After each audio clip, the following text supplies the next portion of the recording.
Remove your dress. The Duke's cold command to a stranger who was actually his son's governess. He didn't mean to say it. The words came out like a reflex, cold, sharp, final. Remove your dress, he ordered. She froze, eyes wide. It wasn't until the candlelight caught her face pale, trembling, that he realized who she was, his son's governess. And the air between them burned with something neither could name. Subscribe now for more scandalous Duke romances where one mistake changes everything. Hit that button and turn on notifications so you never miss a story. Now let's continue in the story. The mistake began with rain. If the storm hadn't delayed Maya Coates's coach by 3 hours, she would have arrived at Thornfield Manor at 4 o'clock as scheduled in daylight, through the proper servants' entrance, where the housekeeper, Mrs. Beatrice Thornwell, would have received her with tea and instructions. Instead, she arrived at 7:30 in the evening, drenched to the bone, her traveling cloak heavy with water, stumbling through the wrong door into a house transformed by candlelight and music. Maya had never seen anything like it. The entrance hall blazed with hundreds of candles. Masked figures in silk and velvet swirled past, their laughter echoing off marble floors. A string quartet played somewhere deeper in the house. The air smelled of expensive perfume, wine, and beeswax. A ball. Of course. She'd read the advertisement for the governor's position 6 weeks ago, and it had mentioned that His Grace the Duke of Thornfield occasionally hosted society events. But Mrs. Thornwell's letter had assured Maya that she would arrive well before any such gathering, that she would be settled in the servants' quarters, introduced to young Master Oliver, and given a full day to acclimate before beginning her duties. The rain had ruined everything. Maya stood dripping in the doorway, clutching her single traveling bag, completely invisible to the glittering crowd. She should find a servant, should ask for Mrs. Thornwell, should absolutely not be standing here gaping like a country mouse at the splendor of the Duke's home. But she was frozen, overwhelmed by the opulence, by the realization that she was about to live in this magnificent prison, teaching a 7-year-old boy she'd never met, working for a duke she'd only heard about in whispers. David Fisher, the Duke of Thornfield. I was widowed 5 years ago, raising his son alone, known for being cold, exacting, impossible to please. Maya had needed the position too desperately to care about the Duke's reputation. The salary was more than she'd earned in 3 years as a schoolteacher in the village. Her father's debts wouldn't pay themselves. Her mother's medicines didn't materialize from thin air, so Maya had applied, interviewed with Mrs. Thornwell in London, and accepted the post within a week. Now, standing in this glittering chaos, she wondered if she'd made a terrible mistake. Lost, darling? Maya jumped. A masked woman in emerald silk swept past, her laugh musical and knowing. The ladies' retiring room is upstairs, second door on the left, though if you're looking for more private accommodations, I'd suggest the east wing. Before Maya could explain that she wasn't a guest, the woman disappeared into the crowd. I need to find Mrs. Thornwell. Maya spotted what looked like a servant's corridor partially hidden behind a silk curtain. She hurried toward it, desperate to escape the main gathering. But as she passed through the curtain, she realized her mistake. This wasn't a servant's corridor.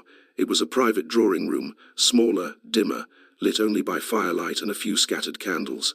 The door at the far end likely led to the servants' areas, but between Maya and that door stood a problem. A man. He faced the fire, one hand braced against the mantel, his posture radiating tension.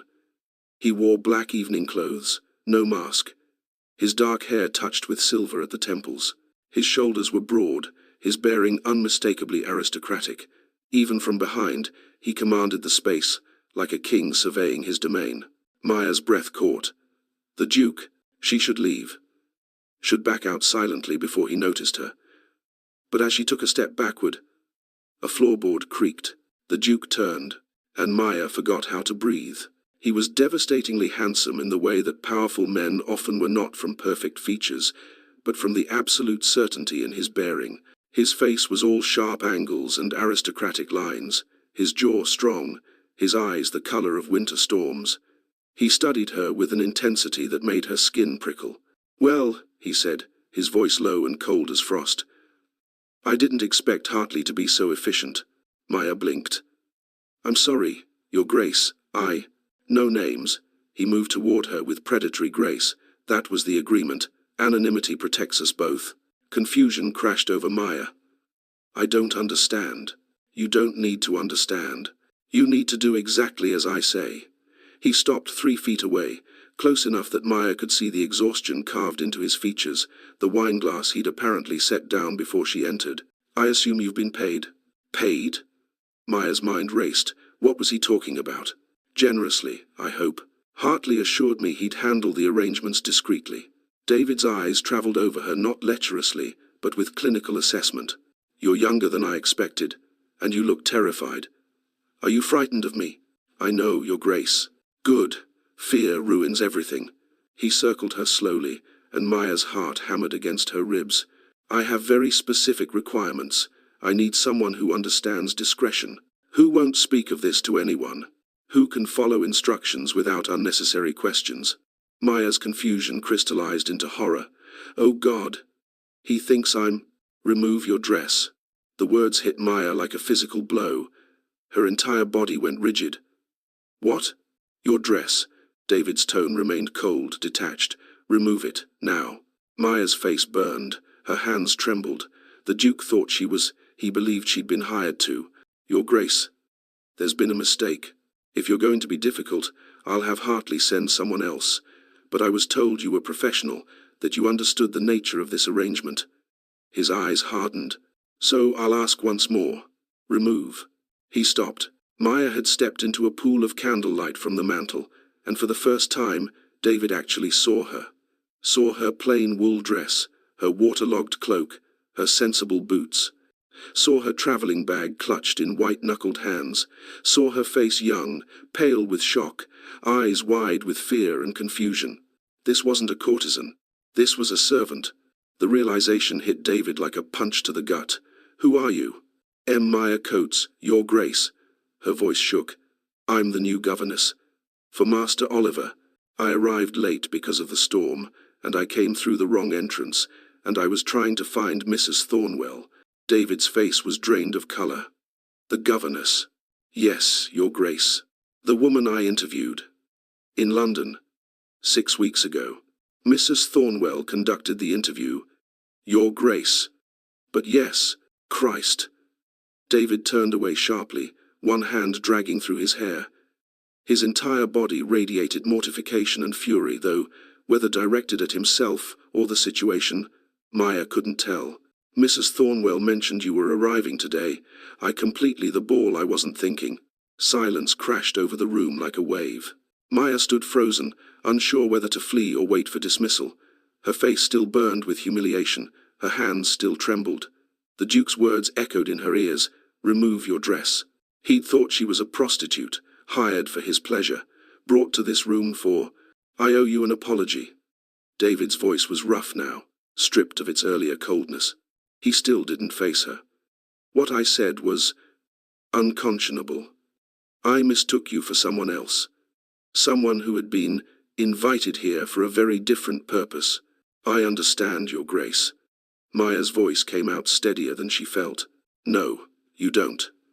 David finally turned, and Maya saw genuine anguish in those winter storm eyes. There's no excuse for what I said to you, for how I spoke to you. I had been drinking. I was expecting... He stopped himself. It doesn't matter what I was expecting. What matters is that I gave you an order that was completely inappropriate, and I cannot begin to express how deeply I regret it. Maya swallowed hard. She needed this position, needed the salary, couldn't afford to lose this post because of a humiliating misunderstanding on her first night. Your Grace, if we could simply forget this happened. Can you? David's laugh was bitter. Can you forget that your employer commanded you to disrobe within 5 minutes of your arrival? Can you forget that I mistook you for a... He couldn't finish the sentence. I can try, Maya whispered. David studied her for a long moment, and something shifted in his expression. Maya couldn't name it, couldn't categorize the way his eyes lingered on her face, the way his jaw tightened, the way he seemed to be memorizing her features in the candlelight. You're very gracious, Miss Coates, he said finally. More gracious than I deserve. I need this position, Your Grace. I can't afford to let this ruin my opportunity. No one will know what happened here. You have my word. Thank you. Another silence. Heavier this time. charged with something Maya didn't understand. "I should find Mrs. Thornwell," Maya said quietly. "Get settled. Meet Oliver in the morning." "Yes." David moved to the door, the one that actually led to the servants' corridors, and opened it for her. "Mrs. Thornwell's office is at the end of this hall. Third door on the right. She'll be expecting you." Maya gathered her bag and walked toward the door, acutely aware of David's proximity as she passed him. She could smell his cologne, sandalwood, and something darker, could feel the heat radiating from his body, could sense his eyes on her even though she didn't dare look at him. As she reached the threshold, David spoke again. "Miss Coates." She paused, looking back over her shoulder. David's expression was unreadable, part apology, part something else entirely. "Welcome to Thornfield Manor." "Thank you, Your Grace." Maya fled into the servants' corridor before he could say anything else. She didn't see the way David remained in the doorway, watching her disappear into the shadows. Didn't see the way his hands clenched into fists at his sides. Didn't see the way he closed his eyes and exhaled like a man who'd just narrowly avoided catastrophe. But she felt the weight of his gaze all the way down the hall. And when she finally found Mrs. Thornwell's office, when the kind-faced housekeeper took one look at Maya's shaken expression and immediately began fussing over her wet clothes and offering tea, Maya couldn't shake the feeling that something fundamental had shifted in the moment David's eyes had found hers in the candlelight.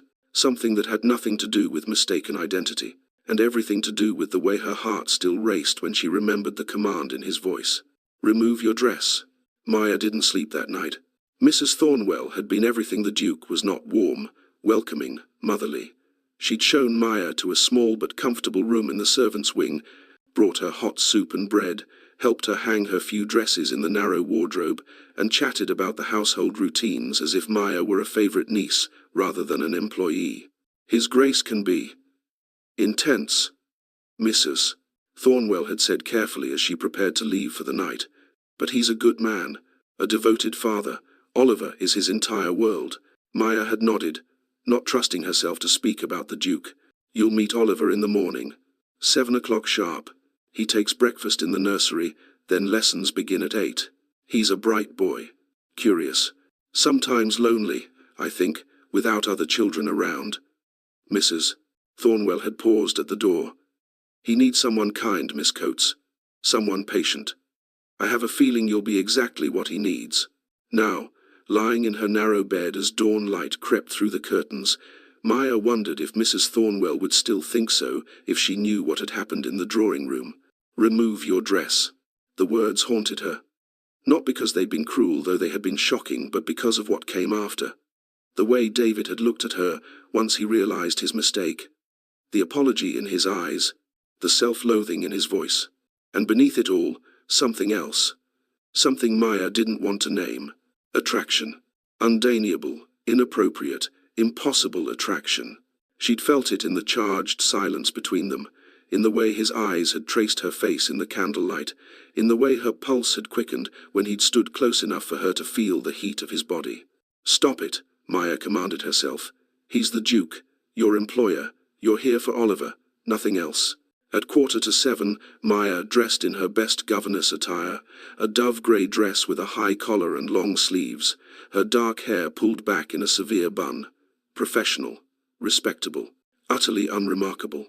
When she looked in the small mirror above her washstand, she barely recognized herself. "Good. You're not that girl from the drawing room anymore. You're Miss Coates, the governess, that's all." Oliver Fisher was nothing like Maya had expected. She'd taught children before at the village school, rowdy farm boys and shy village girls, children who came to lessons hungry and left eager to return to their chores. She'd expected a duke's son to be different. Spoiled, perhaps, entitled, difficult. Instead, she found a small boy with his father's dark hair and storm-colored eyes, sitting perfectly still at a table in the nursery, his breakfast untouched, a book open in front of him that was far too advanced for a 7-year-old. "Master Oliver?" Maya said softly from the doorway. The boy looked up, and Maya's heart clenched. He had the saddest eyes she'd ever seen on a child. "You're the new governess," he said. Not a question. A statement delivered in a voice too formal for someone so young. "I am. My name is Miss Coates, but you may call me Miss Maya if you prefer. Father says familiarity with servants is inappropriate." Maya's eyebrows rose. "Did he?" Well, I'm not just any servant. I'm your teacher. And teachers and students should be comfortable with each other, don't you think? Oliver considered this seriously. Miss Pemberton, she was my last governess, she said. I should call her Miss Pemberton. Always. And where is Miss Pemberton now? Father dismissed her, she cried. I see. Maya moved into the room, careful to keep her movements slow and unthreatening. Well, I don't intend to make you uncomfortable, Oliver. If you'd prefer Miss Coates, that's perfectly fine. Did Father interview you? The question caught Maya off guard. Mrs. Thornwell interviewed me, in London. But did Father approve of you? Yes. I suppose he must have. Oliver nodded solemnly, as if this confirmed something important. Then, unexpectedly, he smiled, a small tentative thing that transformed his serious face. You're prettier than Miss Pemberton. Maya felt heat creep into her cheeks. That's kind of you to say, but what matters is whether I'm a good teacher. Shall we find out? Will you teach me Latin and Greek? Miss Pemberton said. I was too young, but I've already taught myself some from Father's books. You taught yourself Latin? A little. And I can read some Greek. And I speak French. And I'm learning Italian from the chef. Maya blinked. This child was extraordinary. Then we'll certainly include Latin and Greek in your lessons. What else interests you? Everything. Oliver's face lit up properly now, the sadness receding. History, science, mathematics and geography. Father has a globe in his study, and sometimes he lets me spin it and tells me about different countries. Have you travelled, Miss Maya? The title slipped out naturally, and Maya didn't correct it. Not very far, I'm afraid, but I've read about many places. Perhaps we can travel together through books? I'd like that very much. And just like that, Maya was enchanted. They spent the morning together, not doing formal lessons, but simply talking. Maya assessed Oliver's remarkable abilities, his gaps in knowledge, his hunger to learn. She told him about her own childhood, about the books she'd loved, about her father's small library that she'd read cover to cover by age 12. Oliver absorbed everything like a sponge. He asked questions, made observations, laughed at Maya's gentle jokes. By the time the morning lessons were supposed to end, neither of them wanted to stop. Master Oliver, a voice said from the doorway. Miss Coates. Maya turned to find David standing in the entrance to the nursery, and her breath caught exactly the way it had the night before. He wore riding clothes today, buff breeches, tall boots, a dark coat that emphasized his broad shoulders. His hair was slightly disheveled, as if he'd been outside in the wind. He looked younger in daylight, less forbidding, though the intensity in his eyes remained unchanged. Father! Oliver jumped up, all formality forgotten. Miss Maya is wonderful. She knows Latin and Greek, and she's going to teach me about ancient civilizations, and Miss Maya. David's eyebrow rose, and his gaze shifted to Maya. She lifted her chin. Oliver asked if he could call me that, Your Grace. I hope that's acceptable. Father said familiarity with servants is inappropriate, Oliver recited dutifully. But Miss Maya explained that teachers aren't servants, they're educators. And she said, It's fine. David's voice was gentler when he addressed his son. If Miss Coates doesn't object to the informality, neither do I. Really? Oliver's face shone. May I show her the globe? In your study? She said we could travel through books, and I thought, after lunch, perhaps. David moved into the room, and Maya felt suddenly trapped. The nursery wasn't small, but David's presence filled it entirely. I came to see how Miss Coates's first morning progressed. I trust Oliver hasn't been too demanding. He's been perfect, Your Grace. Maya kept her voice steady, professional, exceptionally bright, curious, a joy to teach. She said I could learn Latin, Oliver bounced excitedly, and Greek, and she knows about Egyptian pharaohs and Roman emperors, and, Oliver. David's tone was soft but commanding. Take your lunch downstairs. Tell cook I said you may have an extra sweet today for making Miss Coates's first morning pleasant. Oliver's eyes widened. Really? Thank you, Father. He turned to Maya. I'll see you after lunch, Miss Maya. He darted out of the room, leaving Maya alone with David. The silence stretched unbearably. He likes you, David said finally, his voice carefully neutral. That's unusual. Oliver doesn't warm to people easily. His last 3 governesses couldn't manage him. I think perhaps they tried to manage him rather than teach him, Maya said. He's not difficult, he's brilliant, he needs challenge, not discipline. You've assessed all this in one morning. Your Grace, I've been teaching children for 5 years. I recognize exceptional ability when I see it. Oliver is extraordinary. He needs stimulation, engagement, intellectual equals, not governesses who treat him like a problem to be solved. David's expression shifted, something like pride flickering across his features. You're very confident in your assessment. I'm confident in my abilities as an educator. Are you? David moved closer, and Maya's pulse quickened. And are you confident you can forget what happened last night? Can you work in this house, teach my son, and never think about the moment Your Grace, Maya interrupted, her voice low but firm. What happened last night was a misunderstanding, a mistake. You apologized. I accepted. There's nothing more to discuss. Isn't there? David was close now, too close. Close enough that Maya could see the fine lines at the corners of his eyes, could smell the scent of leather and horses and that sandalwood cologne. Because every time I look at you, Miss Coates, I see your face in that candlelight, I hear your voice trembling, I remember the look in your eyes when I— Stop. Maya's hands clenched at her sides. You're my employer. I'm here for Oliver. This conversation is inappropriate. Yes, it is. But David didn't step back. Yet I can't seem to stop thinking about it. About you. Maya's breath caught. This was dangerous territory. Forbidden. Impossible. Your Grace. I don't know what game you're playing. But it's not a game. The rawness in David's voice stopped her cold. I wish to God it were. It would be easier. But from the moment the candlelight caught your face, something shifted. And I can't seem to shift it back. You must. Maya forced herself to meet his eyes. I need this position. Your son needs stability. Whatever you think you feel, whatever this is, it cannot happen. I know. Then step away from me. David hesitated for one long heartbeat. 2. Then, slowly, he stepped back. The loss of his proximity felt like cold water dousing her skin. You're right, David said, his voice once again controlled, distant. This was inappropriate. It won't happen again. Good. But Maya, the use of her given name sent shivers down her spine. If you ever feel uncomfortable in this house, if I ever overstep again, you will tell me immediately. You will not suffer in silence to keep your position. Do you understand? Maya nodded, not trusting her voice. Say it. I understand, Your Grace. Good. David moved toward the door, then paused. Oliver is right, incidentally. You are prettier than Miss Pemberton. Much prettier. It's going to make forgetting last night significantly more difficult. He left before Maya could respond.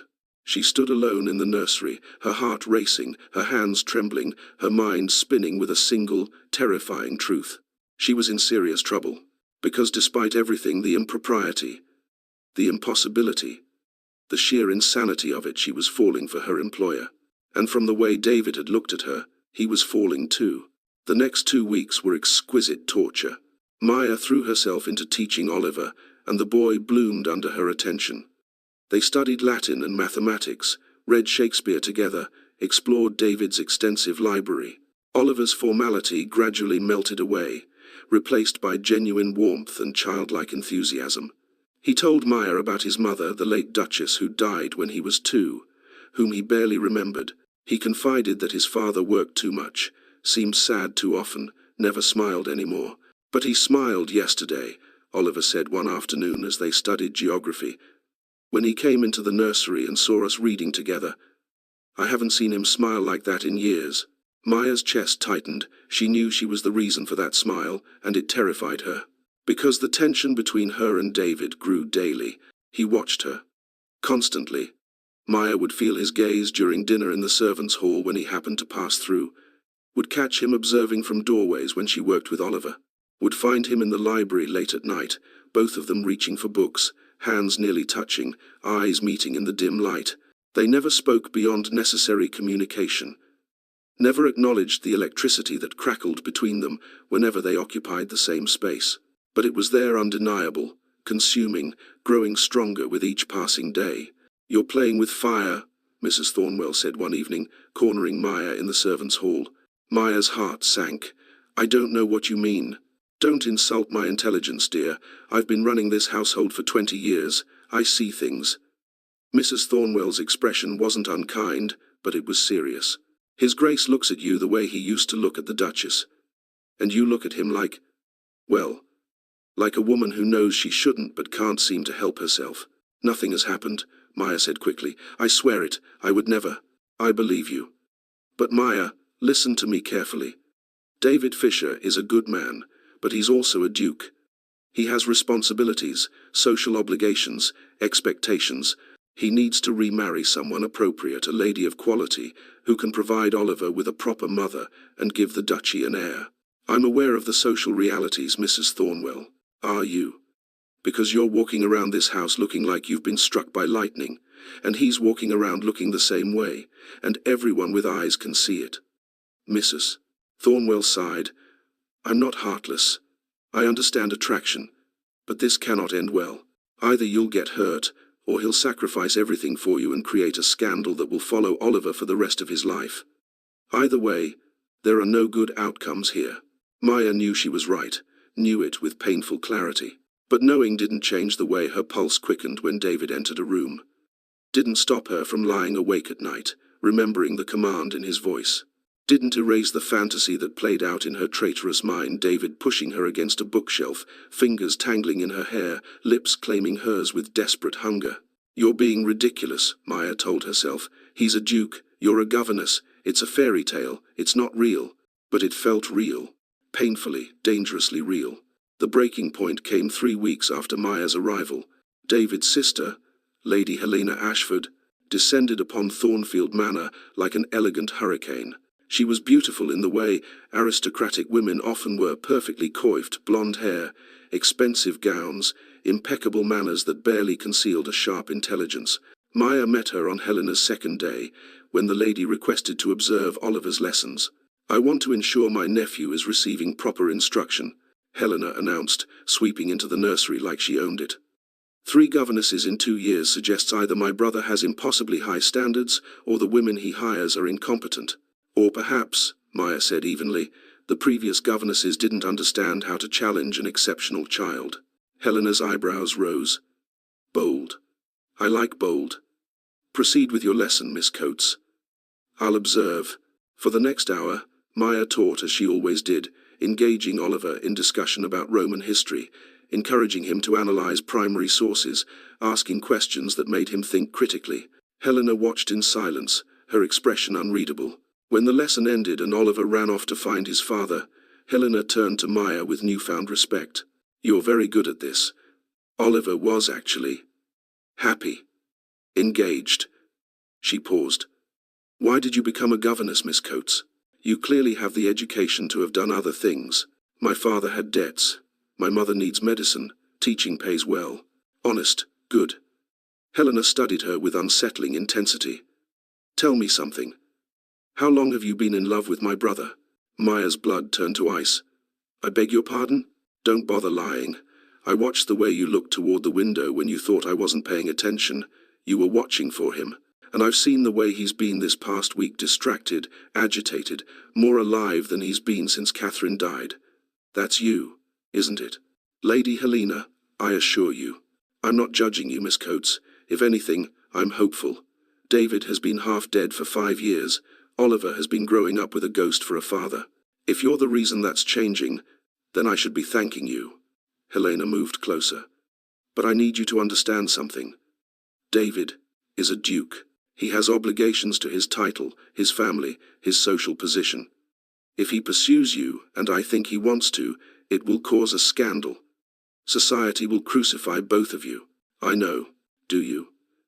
Do you understand what it means to be whispered about, scorned, cut from invitation lists, to have Oliver mocked at school because his father married the governess? Yes. Maya's voice was barely a whisper, which is why nothing has happened and nothing will happen. I'm not delusional about my position, Lady Helena. I know exactly where I stand. Helena's expression softened. I believe you. But does David? Because the way he was looking at you over dinner last night, that's not a man who's accepted his limitations. That's a man who's decided he doesn't care about the consequences. She left Maya standing in the nursery, her words echoing like prophecy. That night, Maya couldn't sleep. She wandered down to the library at midnight, seeking solace in books. But when she pushed open the door, she found David already there, standing at the window, a glass of whiskey in his hand, staring out at the moonlit grounds. He turned when he heard her enter. "I'm sorry," Maya said immediately. "I didn't know you were here. I'll leave." "Don't." The word was quiet but absolute. "Stay." "Your Grace, I don't think. My name is David. When it's just us, when there's no one watching, no society judging, call me David." Maya's breath caught. "That's not appropriate." "Nothing about this is appropriate." He set down his glass and crossed the room with deliberate intent. "Nothing about what I feel for you is proper, or acceptable, or wise. But it's real, Maya. And I'm tired of pretending it isn't." "David," his name felt forbidden on her lips. "Dangerous. Perfect. Your sister was right. This can't happen. Think about Oliver." "I think about Oliver constantly. I think about his happiness. About the fact that he's laughed more in 3 weeks with you than he has in 3 years. About how he told me yesterday that you're the best thing that's ever happened to him." David stopped just inches from her, and Maya couldn't breathe. "Do you know what I said to him?" "What?" "I said you're the best thing that's happened to both of us." Maya's eyes burned with unshed tears. "David, I'm a governess. You're a duke. The world doesn't allow. The world can go to hell."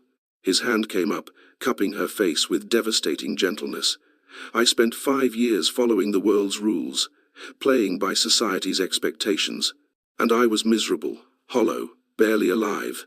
And then you walked into my home drenched and lost and absolutely terrified, and something woke up inside me. Something I thought died with Catherine. What if this is just attraction, proximity? What if you wake up in 6 months and realize that I love you?" David's thumb traced her lower lip, and Maya's knees nearly buckled. "Too late. I already do." "David, tell me you don't feel it. Look me in the eye and tell me this is one-sided. That you're not lying awake at night thinking about me the way I think about you. Tell me, and I'll step back. I'll find you another position, somewhere far from here, and I'll never pursue this again." Maya couldn't. God help her. She couldn't lie. "I think about you constantly," she whispered. "I think about that night, about your voice in the darkness, about the way you looked at me when you realized who I was. I know it's wrong. I know it's impossible. But She didn't get to finish. David kissed her with the kind of desperation that comes from weeks of denial. His mouth claimed hers hungrily, possessively, like he was drowning and she was air. Maya's hands fisted in his shirt, pulling him closer, surrendering to something she'd been fighting since the moment the candlelight caught her face. When they finally broke apart, both breathing hard, David pressed his forehead against hers. "Come with me," he murmured. "Where? Anywhere. Everywhere. I don't care." His hands framed her face. "Marry me, Maya. Let me make this right. David, we can't Oliver society. We'll adjust, or they won't. Either way, I'm done living half a life." He kissed her again, softer this time. "I love you. I want to wake up next to you every morning. I want to watch you teach my son and fill this house with light. I want to give Oliver siblings and watch you become the mother he deserves. I want you, Maya. Only you." Tears spilled down Maya's cheeks. "What about your obligations, your title?" "The title will survive, and my only real obligation is to be happy, to give Oliver a father who actually lives instead of merely existing." David wiped away her tears with gentle thumbs. "Say yes, please. Say you'll risk society's censure for a chance at something real." Maya looked into those storm-colored eyes and saw her future, saw love and passion and family, saw Oliver laughing at their breakfast table, saw herself growing old beside this impossible, wonderful man. "Yes," she whispered. "God help us both, yes." David kissed her again, and in that kiss was promise and passion and forever. The scandal, when it broke, was exactly as spectacular as Lady Helena had predicted. Duke of Thornfield to marry his son's governess blazed across London's society pages. Drawing rooms buzzed with gossip, mothers clutched their pearls, lords muttered about impropriety. David didn't care. He married Maya in a small ceremony at Thornfield Manor's chapel, with Oliver serving as ring-bearer and Mrs. Thornwell crying happy tears in the front row. Helena stood as Maya's attendant, having become her fiercest defender once she saw how truly happy David was. "Society will forgive you eventually," Helena said at the wedding breakfast. "David's too powerful to ostracize permanently. And once they see how happy Oliver is, how well you manage the household, they'll come around. They always do." She was right. Slowly, grudgingly, society adjusted.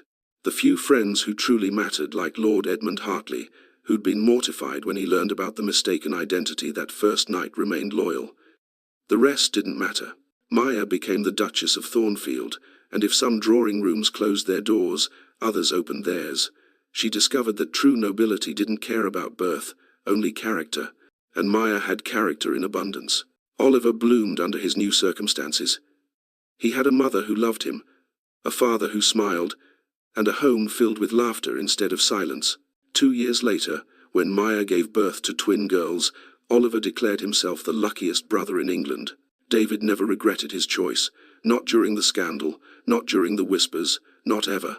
Because he'd learned something important that night in the drawing room, when candlelight revealed the face of a terrified governess who'd stumbled into the wrong room at the wrong time. Sometimes the greatest mistakes lead to the greatest loves. And sometimes, love is worth every scandal, every consequence, every raised eyebrow and pursed lip that society can muster. He'd ordered her to remove her dress, thinking she was a stranger. Instead, he'd found his wife, his love, his future. And that, David often thought as he watched Maya read to their children in the library, was the best mistake he'd ever made. Where are you watching from? Drop your country or city in the comment below. If you love this story of survival, protection, and unexpected love, subscribe to our channel for more dark romance tales. Hit that notification bell so you never miss a new story. Your support helps us create more content like this. Thank you for being part of community.